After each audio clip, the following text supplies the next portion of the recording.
వేదనతో నేను అలసినప్పుడు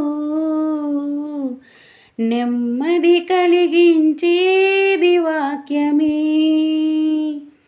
వేదనతో నేను అలసినప్పుడు నెమ్మది కలిగించేది వాక్యమే.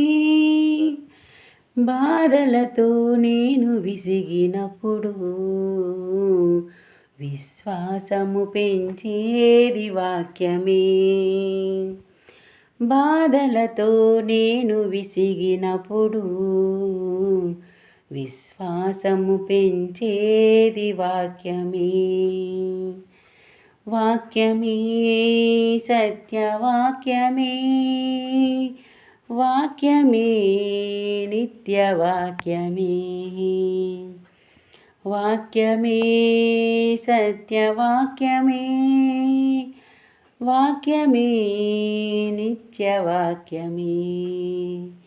నన్ను నడిపించేది జీవవాక్యమే, ఇలా బ్రతికించేది దైవవాక్యమే.